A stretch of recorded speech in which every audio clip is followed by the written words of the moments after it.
अब जो partial differential equation का सिलेबस अगर हम बात करें बीएससी 4th सेमेस्टर की, तो देखिए ये यूनिट आपकी ऑलरेडी कंप्लीट हो गई। इस यूनिट में हमने classification of linear partial differential equation हम पढ़ चुके हैं। अब आपके पास बचा है solution of partial differential equation of second and higher order with constant coefficient, okay, और solution of second order partial differential equation with variable coefficient और मोंगेज मेथड ऑफ सोल्यूशन। ठीक है, तो ये 3 टॉपिक आपके बचे हैं। तो आज हम देखने वाले हैं solution of partial differential equation of the second and higher order with constant coefficient. ठीक है, मतलब फिलहाल कांस्टेंट कोफिशिएंट के ऊपर बात करते हैं और इसको डिटेल में समझते हैं कि ये है क्या। देखिए, अभी तक हमने जितने भी पढ़े वो हमने पढ़े हैं 1 ऑर्डर के। ठीक है, 1 ऑर्डर में अगर आपका लीनियर है तो लैग्रेंजेस से सॉल्व हो जा रहा था, अगर नॉन लीनियर है तो चारपेट मेथड से सॉल्व हो रहा था। बट अब अगर सेकेंड या हायर ऑर्डर का डेरिवेटिव यूज़ हो रहा है डिफरेंशियल इक्वेशन में, तो उसको कैसे सॉल्व करना है, उसके लिए यहाँ पे 2 तरह की इसमें इस जो टाइप की इक्वेशन है इनको 2 टाइप में डिवाइड किया गया है। एक टाइप है जिसे हम कहेंगे कि होमोजीनियस, और एक है टाइप जिसे हम कहते हैं नॉन होमोजीनियस। होमोजीनियस और नॉन होमोजीनियस। ठीक है, अब होमोजीनियस और नॉन होमोजीनियस ये वर्ड आपने बहुत बार सुना होगा और हर ऑर्डिनरी डिफरेंशियल इक्वेशन में भी आपने सुना होगा। यहाँ भी आप ऑलरेडी आप देख चुके होंगे, बट यहाँ पे इसका मीनिंग थोड़ा सा अलग है। देखिए कैसे क्या होगा इसका मीनिंग, ये देख लेते हैं।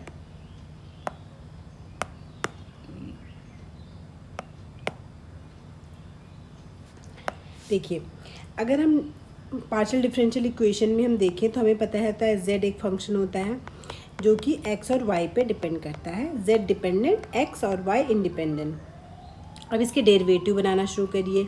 अगर हमने 1 ऑर्डर का डेरिवेटिव देखा तो डेल z अपॉन में डेल x और डेल z अपॉन में डेल y, ये दोनों यूज़ होंगे। फिर अगर हम बात करें 2 ऑर्डर की, तो 2 ऑर्डर में कौन से यूज़ होंगे, डेल 2z अपॉन में डेल एक्स स्क्वायर, एक यूज़ होगा डेल 2z अपॉन में डेल एक्स डेल वाई, फिर एक यूज़ होगा डेल 2z अपॉन में डेल वाई स्क्वायर।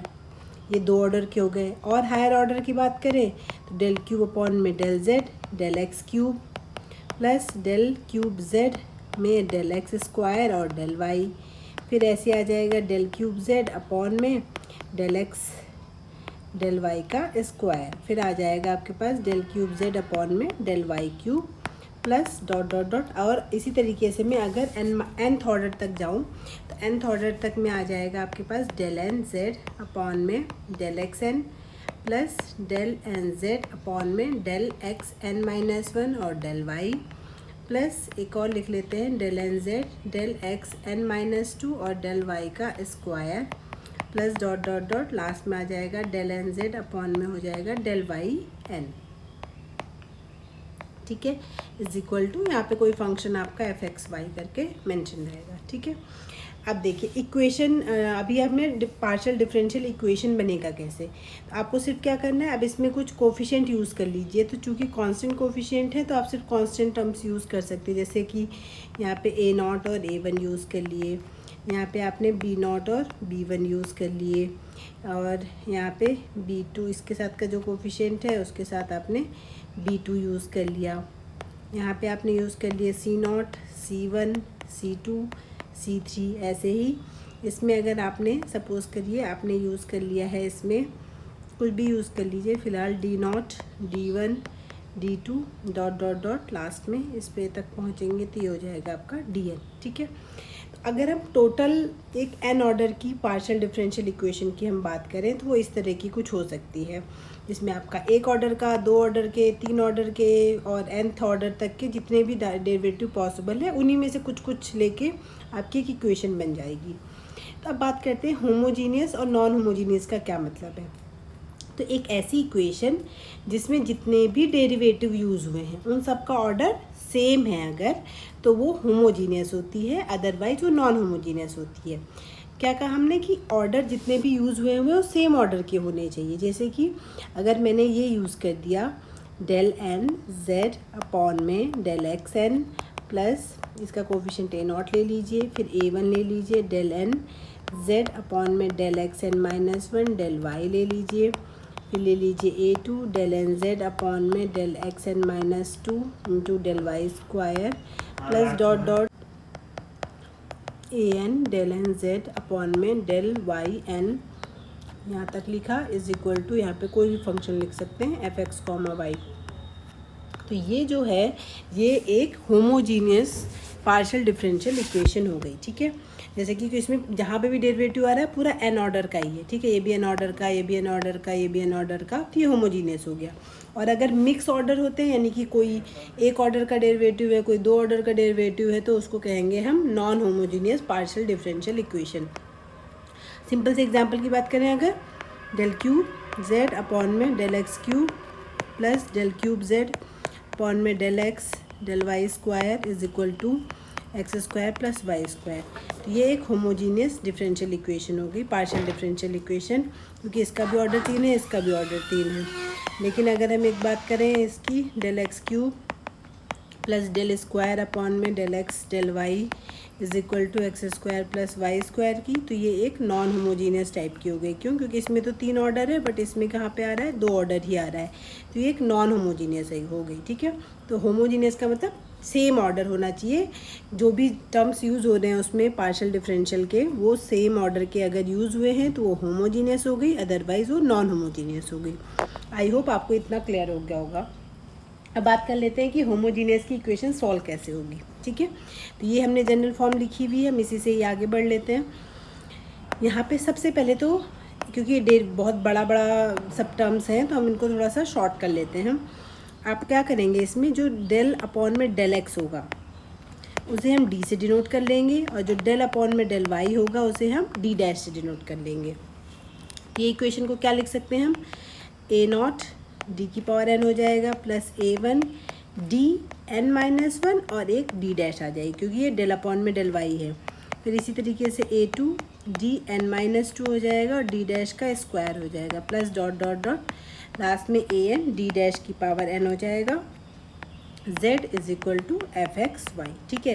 क्योंकि d का मतलब इसमें z नहीं आता ना, del upon del x del upon में डेल वाई है, तो ये जो z है हमने पूरा बाहर लिख लिया है। तो ये चीज़ आपके पास, ये आपकी एक होमोजीनियस डिफरेंशियल इक्वेशन हो गई, partial differential equation of order n, जो कि टोटल n है। देखो इसमें भी डेरिवेटिव की टोटल पावर n है, इसमें भी इसकी n माइनस 1 इसकी n 1 है, तो टोटल n बन गई। इसमें भी दोनों को सम करेंगे, दोनों डेरिवेटिव का, तो भी टोटल n आएगा। तो इस तरीके से ये n ऑर्डर की हो गई, ठीक है। अब इसको सॉल्व कैसे करते हैं, तो इसको सॉल्व करने के लिए फिर से 2 तरीके हैं। 2 तरीके मतलब जो बेसिक तरीका है वो तो ये है इस डिफरेंशियल इक्वेशन को सॉल्व करने का, कि आपके इसके 2 चीज़ें निकालनी होती है, एक निकालना होता है CF और एक निकालना होता है PI। सेम वैसे जैसे ऑर्डिनरी डिफरेंशियल इक्वेशन में करते हैं, CF और PI निकालिए, दोनों को सम करिए, तो इससे आपका इसका जनरल सोल्यूशन आपको मिल जाएगा। अब CF का क्या मतलब होता है, फिर से CF पूरी इक्वेशन अगर ये है और अगर मैं इसके राइट हैंड साइड को 0 पढ़ लूँ, तो जो इसका सोल्यूशन निकल के आता है उसे हम कहते हैं CF, ठीक है। फिर से वही चीज़ यहाँ पे आ गया, अगर जो मेन इक्वेशन है उसके जो होमोजीनियस पार्ट है, मतलब यहाँ पे होमोजीनियस का मतलब है जब आपका राइट हैंड साइड 0 है, तब जो सोल्यूशन निकल के आता है उसके करस्पॉन्डिंग में उसे हम कहते हैं CF। और जो भी यहाँ पे वैल्यू होगी, मान लीजिए एफ एक्स कॉमा वाई है, उसके लिए क्योंकि इसको भी तो कंसिडर करके सोल्यूशन निकालना है, तो इसके लिए जो सोल्यूशन निकालते हैं उसको हम बोलते हैं PI, और फिर फाइनल सोल्यूशन दोनों का सम करके दिया जाता है। अब बात करते हैं CF कैसे निकालेंगे। तो CF के 2 कैटेगरी है। पहली कैटेगरी है ये आपका जो भी ये बनेगा, ठीक है, इसकी आप ऑक्सिलरी इक्वेशन बना सकते हैं। अभी हम प्रोसेस देखेंगे कैसे सॉल्व किया जाता है, बट फिलहाल की अगर हम बात करें तो यहाँ पे आप क्या करेंगे कि इसका फैक्टर करना होता है आपको, ठीक है। लीनियर फैक्टर्स में या फिर फैक्टर में ब्रेक करिए, तो 2 तरीके बनेंगे। एक बनेगा, अगर मैं ये होमोजीनियस तो है, अगर मैं इसको लीनियर फैक्टर्स में तोड़ सकती हूँ या फिर लीनियर फैक्टर्स में नहीं तोड़ सकती हूँ, ठीक है। अगर नहीं तोड़ सकते हैं तो लीनियर फैक्टर में अगर आप ब्रेक कर सकते हैं, यानी कि n ऑर्डर की है तो n फैक्टर बनने चाहिए, और अगर आप ब्रेक नहीं कर सकते हैं तो ये रिड्यूसिबल टू, मतलब आप इसका लीनियर फैक्टर नहीं कर सकते हैं। तो जब लीनियर फैक्टर में तोड़ सकते हैं तो उसके लिए CF का फॉर्मूला अलग होता है और इस वाले केस के लिए अलग होता है, ठीक है। दोनों केस में अलग टाइप के सोल्यूशन दिए जाते हैं। तो आई होप आपको इतनी सारी चीज़ें क्लियर हो गई होंगी। अगर मैं इसको थोड़ा सा समराइज़ करूँ तो समराइज़ करने में हम कह सकते हैं कि पहले तो आपके पास पार्शियल डिफरेंशियल इक्वेशन जो होगी वो आपकी ऑर्डर जो होगा उसका ग्रेटर इक्वल टू 2 होगा, क्योंकि 1 और 1 से कम वालों के हम सॉल्व कर चुके हैं। ठीक है, 2 ऑर्डर के हम सॉल्व का होगा। अब अगर सब जितने जो भी टर्म्स यूज़ हुए हैं डिफरेंशियल इक्वेशन में उनका सबका अगर और सेम ऑर्डर के ही यूज़ हुए हैं तो उनको कहते हैं होमोजीनियस, और अगर डिफरेंट ऑर्डर यूज़ हुए हैं तो उसको कहते हैं नॉन होमोजीनियस। नेक्स्ट, अब सेम ऑर्डर वाले में भी 2 कैटेगरी हैं कि आपको अगर ये जो भी इक्वेशन है अगर इसको लीनियर फैक्टर में ब्रेक कर सकते हो तो अलग तरीका है, अगर नहीं ब्रेक कर सकते हो तो उसके लिए अलग तरीका है। ठीक है, और इसके लिए तो अलग मेथड है ही सॉल्व करने के लिए। ठीक है, तो पहले आज हम बात करेंगे कि अगर वो होमोजीनियस में है और लीनियर फैक्टर में ब्रेक कर सकते हैं तब हम CF कैसे निकालेंगे। आज हम सिर्फ CF की बात करेंगे, नेक्स्ट वीडियो में फिर हम PI निकालना भी सीखेंगे। ठीक है, अब समझ लेते हैं सॉल्व कैसे किया जाता है। तो सॉल्व करने के लिए देखिए फिर से जो पूरा इक्वेशन रहेगी वो इस टाइप की ही रहने वाली है। जनरल पहले बात कर लेते हैं फिर फॉर्मूले पे आते हैं। इस फॉर्म की इक्वेशन होगी d की पावर n a1 d की power n minus 1 into d dash plus a2 d की power n minus 2 into d double dash sorry d square, इसको स्क्वायर कर लेते हैं, plus dot dot dot last में आ जाएगा आपका an डी डैश की power n is equal to z हो जाएगा, इज इक्वल टू आप 0 कर लीजिए फ़िलहाल क्योंकि आपको CF निकालना है। तो अब देखिए क्या करना होता है। सबसे पहला काम तो ये जो भी फंक्शन है आप देख सकते हैं इसमें d और d डैश है तो हम इसे f d dash z is equal to 0 करके भी लिख सकते हैं। ठीक है, अब मेथड में सबसे पहले आपको देखना है कि f d डैश जो है क्या इसे हम लीनियर फैक्टर में कैटेगराइज कर सकते हैं। ठीक है, तो इसके फैक्टर करिए या फिर दूसरे तरीका भी कर सकते हैं। आप क्या करिए, इसमें से अगर इसमें d इसकी ऑक्सिलरी इक्वेशन बनाइए। ऑक्सिलरी इक्वेशन का मतलब होता है d को m से रिप्लेस कर लीजिए और d डैश को 1 से रिप्लेस कर लीजिए। ठीक है, तो एक m में ऑक्सिलरी इक्वेशन मिलेगी, इसके आप रूट निकालिए और ऑब्वियस ही बात है कितने रूट निकलेंगे। अगर n ऑर्डर की है तो आपके इसके n ही रूट निकल के आएंगे। ठीक है, अगर 3 ऑर्डर की है तो 3 रूट निकल के आएंगे। और ये रूट की क्या कैरेक्टरिस्टिक है, ये रूट कैसा है उसके अकॉर्डिंग इसके CF का फॉर्मूला एग्जिस्ट करेगा। तो आइए देख लेते हैं फॉर्मूला कैसे होता है। तो देखिए फिर से वही चीज़ है, method of finding complementary function CF when f d dash जो हमने लिखा हुआ है वो आप फैक्टराइज कर सकते हैं इनटू लीनियर फैक्टर्स। ठीक है, तो सबसे पहले आपने n रूट निकाले। अगर n के n रूट जो है वो अलग अलग है, डिस्टिंक्ट रूट है, तो उसका जो सोल्यूशन दिया जाता है वो इस हिसाब से दिया जाता है। z इज इक्वल टू मतलब अगर m रूट आ रहा है उसका mr करके अगर नाम दिया तो z equal to 5r y प्लस mr x करके इसका सोल्यूशन दिया जाता है। मैं पूरे सबके लिए देखेंगे m1 m2 mn के लिए तो 5 y plus m1 x, 5 y plus m2 x, 5n y plus mn x। ठीक है, ये 5 भी चेंज होंगे और साथ में m1 m2 mn आ जाएगा यहाँ पे। ठीक है, तो ये तो हो गया अगर सारे रूट अलग अलग हैं। मान लीजिए R रूट इनमें से सेम है बाकी अलग अलग हैं, तो मान लीजिए आपके कह दिए R रूट आपके सेम है। सेम कब निकल के आएंगे, सेम होने का मतलब हुआ आपका, अभी फ़िलहाल अगर हम सेम होने की बात करें तो कैसे आंसर दिया जाएगा, सेम वैसे ही जैसे आपका ऑर्डिनरी में भी देते थे 5 y plus M x plus x 5 y plus M x x cube, आगे से एक्स की पावर भी ऐड करते जाएंगे। अगर आपके R रूट सेम है तो कैसे होंगे, x की पावर r माइनस 1 तक एक पोलिनोमियल ऐसे बन जाएगी। ठीक है, तो ये हो गया आपके पास रिपीटेड वाले केस में। ठीक है, अब देखिए जैसे ये अलग अलग रूट आ रहे हैं तो आपने एफ डी डी डैश को मान लीजिए पूरा एफ डी डी डैश को फैक्टराइज किया होगा। ठीक है, आपको ऑक्सिलरी इक्वेशन नहीं बनानी मत बनाइए, आप ऑलरेडी इससे भी कर सकते हैं। ठीक है, तो कैसे फैक्टर बनेंगे इसके, अब देख लीजिए इसके फैक्टर बनेंगे डी माइनस, इस वाले केस की बात कर रहे हैं, d minus m1 d dash, d minus m2 d dash dot dot dot last में आ जाएगा d minus mn d dash is equal to 0। ठीक है, सेम वही है ना, ये फैक्टर आ रहे हैं और m की इक्वेशन है। ठीक है, fm इज इक्वल टू 0, तो आपकी इक्वेशन कैसी बनेगी, m minus m1 into m minus m2 m minus m n is equal to 0 बनेगा। ठीक है, तो m किससे रिप्लेस करा था, हमने बताया था d इक्वल टू m रखते हैं और d डैश बराबर क्या रखते हैं, 1 रखते हैं। तो यहाँ पे क्या कर लीजिए, m की जगह क्या रख लीजिए, d रख लीजिए, m1 की जगह m1 रहने दीजिए, इंटू 1 समझ के यहाँ पे d डैश रख दीजिए। तो इस तरह से उसका फैक्टर बन जाएगा। ठीक है, ये तो हो गया आपके पास अलग अलग फैक्टर हैं। अगर आपके पास रिपीट हो रहे हैं तो आपको पता है d minus m d dash की पावर r आ जाएगा, तो इसका मतलब रिपीटेड वाला यूज़ होगा। ठीक है, तो बस यही दो फॉर्मूले हैं, इसमें मेन फॉर्मूले यही दोनों हैं। ठीक है, अब जो इसके छोटे फॉर्मूले हैं, सब केसेस की बात अगर हम करें तो वो फटाफट वो देख लेते हैं।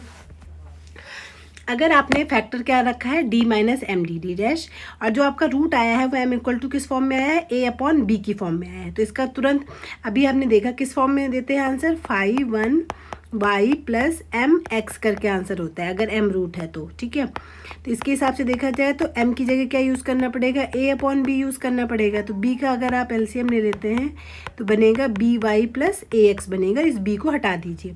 तो ये याद रखने का तरीका मैं बता रही हूँ कि अगर m equal to a upon b की फॉर्म में है तो इसका जो CF होगा वो किस फॉर्म का होगा, 5by प्लस ax की फॉर्म का होगा।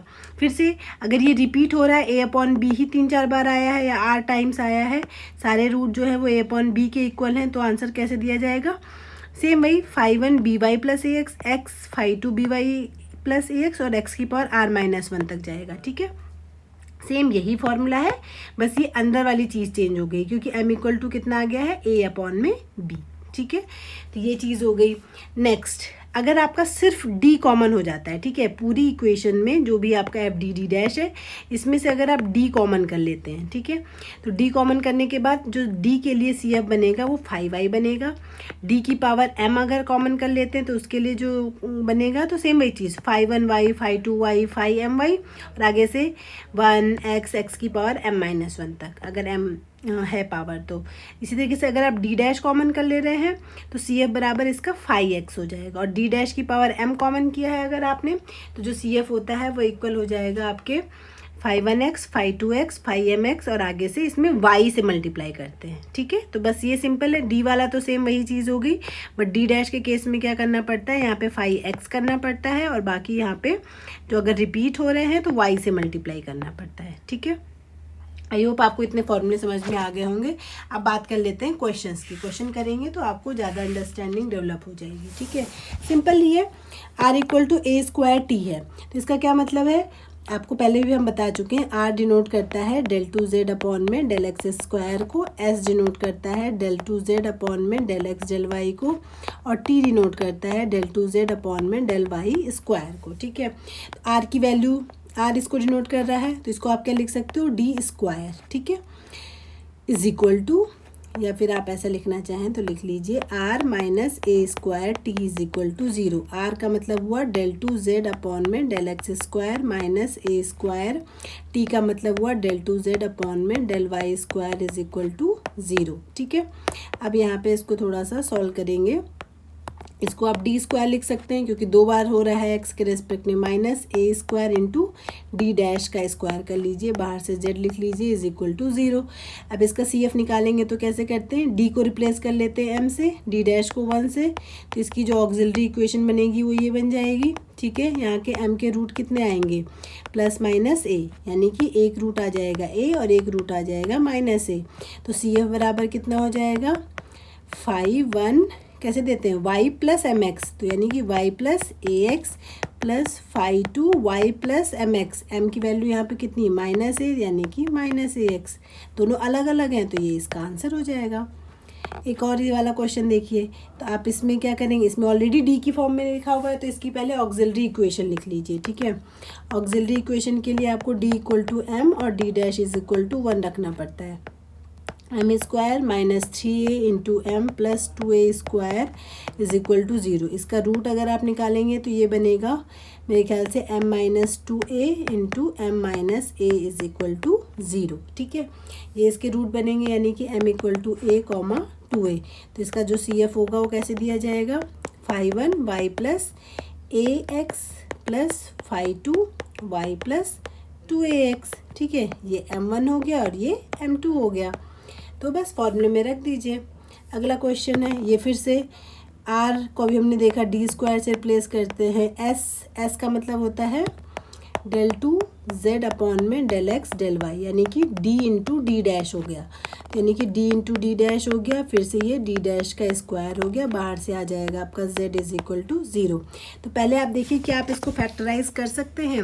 अगर आप इसको फैक्टराइज करेंगे तो जो इसकी वैल्यूज़ आएंगी, पहले आप इसकी ऑक्सिलरी इक्वेशन लिखना चाहें तो लिख सकते हैं 2m square plus 5m plus 1 is equal to 0, m equal to -5 plus minus under root 25 minus 8 divided by 4 -5 plus minus ये बनेगा आपका 17, और इसको सॉल्व करके आपको पास आंसर आने वाला है, अच्छा सॉरी यहाँ पे 2t है, ठीक है, तो 2 भी रहेगा, यहाँ पे 2 रहेगा, यहाँ पे भी 2 रहेगा, तो ये बनेगा 2 दूनी 4 चौको 16 बनेगा। तो ये बन जाएगा आपके पास 16 और 9 25 होता है, तो अंडर रूट करेंगे 3/4, तो एक आंसर आ जाएगा आपका। यहाँ पे आप इसको सॉल्व करेंगे तो आंसर निकल के आएगा आपका, माइनस लेंगे तो -2 आ जाएगा, प्लस लेंगे तो -1/2 आ जाएगा, ठीक है। तो एक आ रहा है आपके पास -2, एक आ रहा है आपके पास -1/2 आ जा रहा है,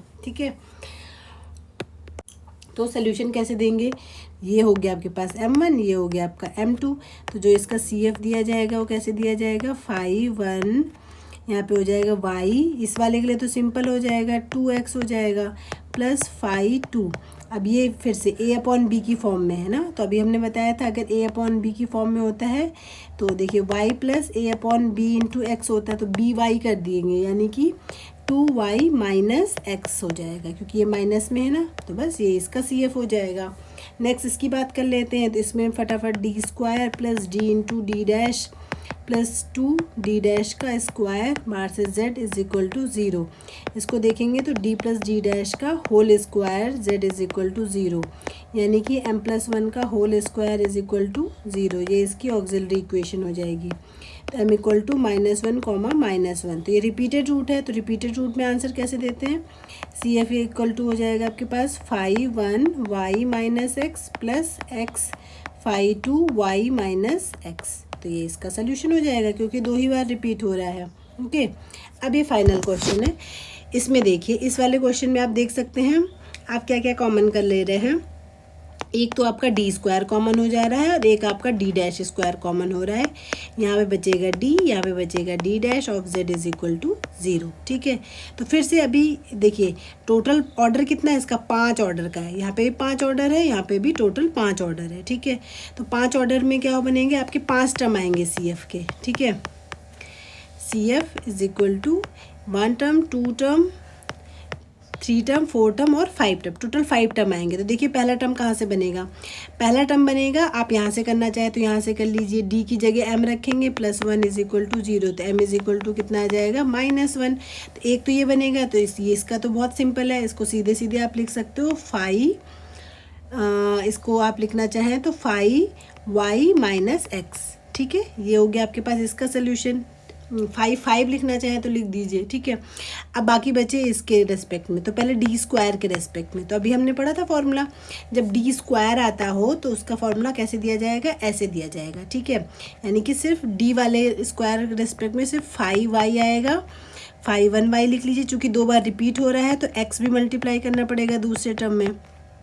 अब डी डैश स्क्वायर के बारे में बात करें तो अभी हमने ये भी देखा था, जब डी डैश आता है तो आपका 5x में दिया जाता है, रिपीट होता है तो y से मल्टीप्लाई करते हैं, तो ऐसे इसमें कर लीजिए, 2 बार रिपीट हो रहा है, एक हो जाएगा आपके पास 5 3y कर लीजिए, और फिर रिपीट भी हो रहा है तो आप इसमें 5 3x कर लीजिए, फिर रिपीट हो रहा है तो y से मल्टीप्लाई करके फिर एक टर्म आप लिखिए, ठीक है। तो इसका सोल्यूशन क्या हो गया, 5 प्लस एक्स 2y, ये दोनों हो गए डी स्क्वायर के हिसाब से, डी डैश स्क्वायर के हिसाब से 3x plus y 4x plus 5y minus x, ये हो गया इसके अकॉर्डिंग, तो 5 टर्म्स बन गए, ठीक है। तो ये हो गया आपके पास फाइनल इसका CF। आई होप आपको ये CF निकालना है इसका क्लियर हो गया होगा, बहुत सिंपल है, बस आपको ये 2-3 चीज़ें हैं जो ध्यान में रखनी है, ठीक है। नेक्स्ट वीडियो में हम फिर इसका PI निकालना सीखेंगे।